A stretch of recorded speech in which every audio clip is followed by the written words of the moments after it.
Broadside day 307. You ever notice that when you go to Tractor Supply and places like that, that when you buy like a baby duck or a baby chicken, that they put it in like a little KFC chicken box, and that's what you bring it outside in? It's almost like they want you to eat the chicken and not keep it as a pet, which doesn't make a lot of sense for the little kids that are buying it and all. And last night, sometime around 9 o'clock, I was in an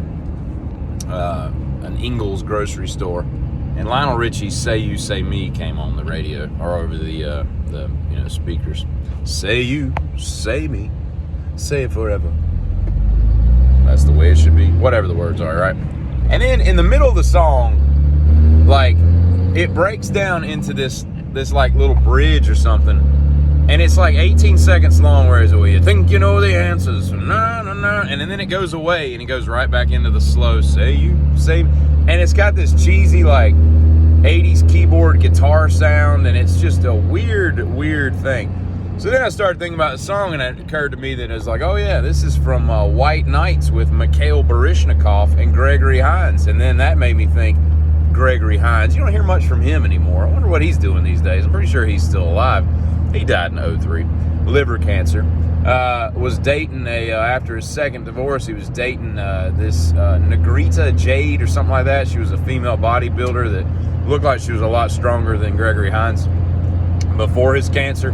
And she died of cancer as well. They're both interred in, what do you call it, that big country, Canada, you know. So there's that. There's your fill of Gregory Hines knowledge for the day. You probably won't get that anywhere else. And why can't we put puberty blockers on animals? We seem to want to puberty block all the little kids these days so they can't get their menstruation and their cycles and pubic hair, whatever the hell happens in puberty. But why don't we do it for like a puppy or a kitten? Because nobody likes adult animals. They like the little ones. So let's just, and maybe I don't know what the hell a puberty blocker really does, but we need to find a way to medically make a kitten never turn into a cat. You know, I think you could make a killing. You could name them like Always Puppies or something, because they're always going to be puppies. You know, you get a little wiener dog or a little golden retriever that never gets above like 3 or 4 pounds. People would love that thing. You know, I was watching I remember I was watching something a few months ago, and a guy had taken the room above his garage, his little bonus room, as they call it in America, and he had decided he was going to put a tiki bar in there. He built him a little tiki bar, not really built, I think he just kind of found one, and, you know, and then he starts toting sand upstairs and dumping sand on the floor. And I'm talking like 6 inches of sand as a floor all the way across this, like, you know, 25 by 30 room, you know. And I'm thinking to myself, I don't think he understands the structural integrity of those floors. I mean, you would have to put the 2 by 10 joist 2 inches on center to support all that damn weight.